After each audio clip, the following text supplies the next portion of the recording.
말씀 묵상 메시지 11번째 시간입니다. 오늘 하나님께서 저희들에게 주시는 말씀 요한복음 2장입니다. 1절에서 3절 제가 읽어드리겠습니다. 사흘째 되던 날 갈릴리 가나에 혼례가 있어 예수의 어머니도 거기 계시고 예수와 그의 제자들도 혼례의 청함을 받았더니 포도주가 떨어진지라 예수의 어머니가 예수에게 이르되 저들에게 포도주가 없다 하니. 아멘. 성도님들, 목회자로 신자로 사람을 섬기면서 또 교회 신앙생활 하면서 늘 고민하는 게 무엇입니까?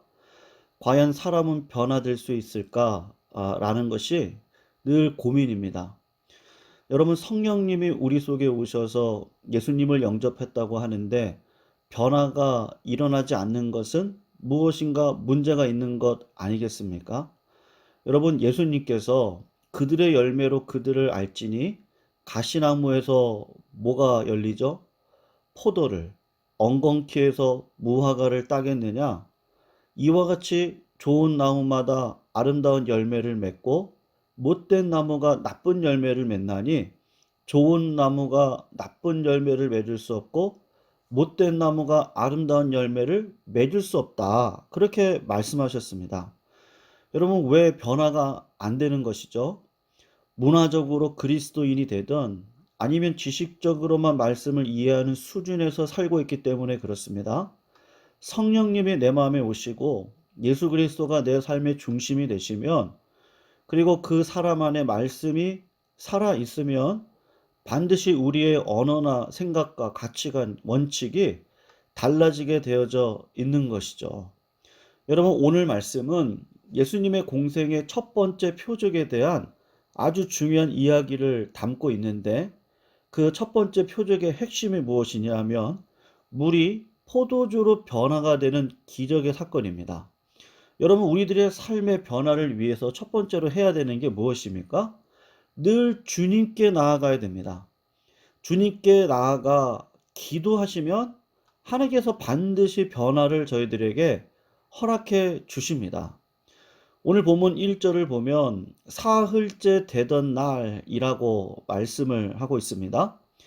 이 말씀은 어디서부터 시작이 되어지냐면 1장 48절에 가면 예수님으로부터 나다네엘이 빌립을 부르기 전에 네가 무화과 나무 아래 있는 것을 보았다는 말씀을 들을 때 나다네엘이 당신은 하나님의 아들이시고 당신은 이스라엘의 임금이로소이다 라고 대답을 합니다. 이때 예수님이 내가 너를 무화과 나무 아래서 보았다 함으로 믿느냐? 이보다 더 큰 일을 하리라고 약속을 하셨습니다. 그런 말씀이 있은 후 3일이 지나고 가나안에 혼례가 있었습니다. 여러분, 3일째라는 단어는요, 하나님의 영광을 위한 표적이 나타날 것이라고 하는 기대감을 주는 그러한 단어입니다. 3일째 되는 날 갈릴리 가나에 혼례가 있었는데 참석자가 누구죠? 예수님, 예수님의 어머니, 제자들이 함께 초청을 받았습니다. 그런데 한창 잔치를 하고 있는데 갑자기 긴급 사태가 발생했습니다. 포도주가 떨어진 것이죠. 결혼식 음식 중에 포도주가 가장 중요한데 포도주가 떨어졌으니 여러분 가장 큰 일이 일어난 거 아니겠습니까? 사랑하는 성도님들, 우리도 인생을 살아가다 보면 종종 이런 상황을 만날 때가 얼마나 많습니까? 나름대로 한 번밖에 없는 나의 인생이잖아요.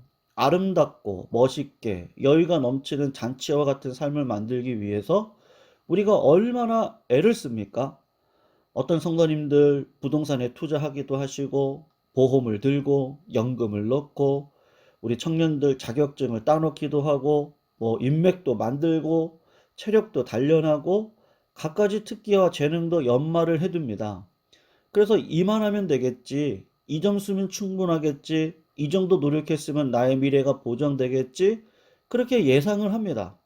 그런데 전혀 예기치 못한 상황이 발생하죠.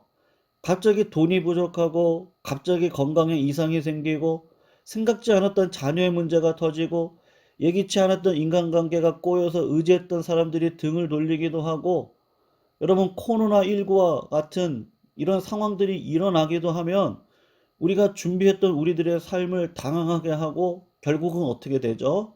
막다른 골목에 다다르게 됩니다.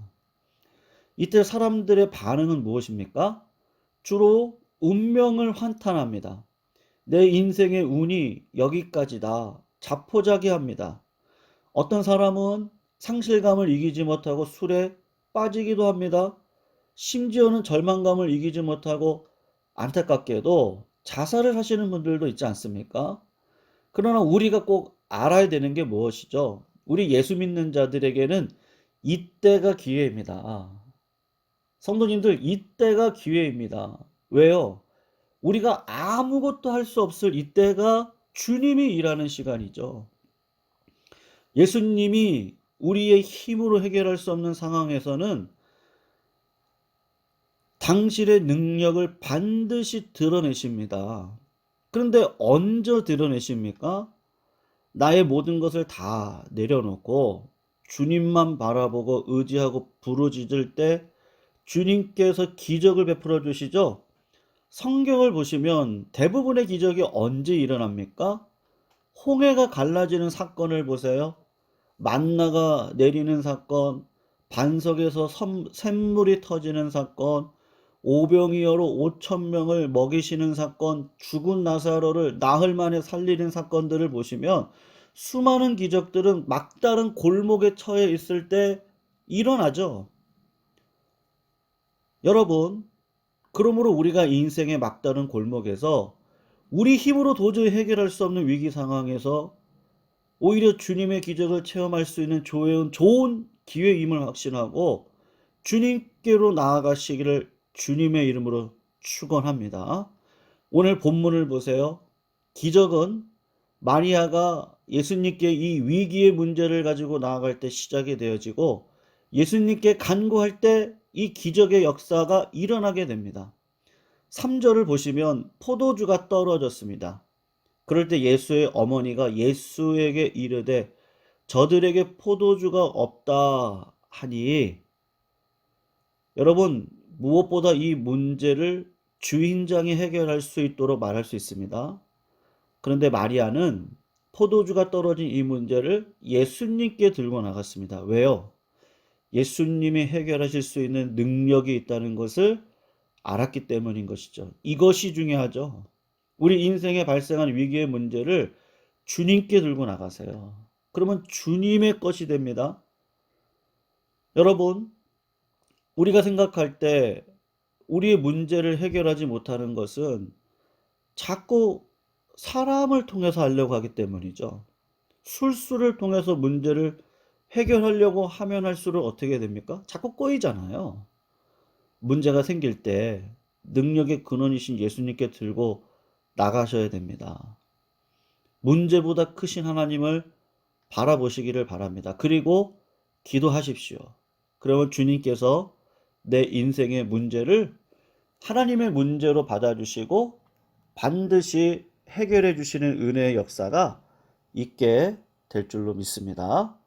항상 하나님의 은혜를 오늘도 간구하시면서 믿음의 자리에 서시기를 부탁드립니다. 특별히 우리가 코로나19 어려운 상황 속에서 함께 예배를 드리지 못하고 함께 찬양을 하지 못하고 함께 기도하지 못하는 상황 가운데 있지 않습니까?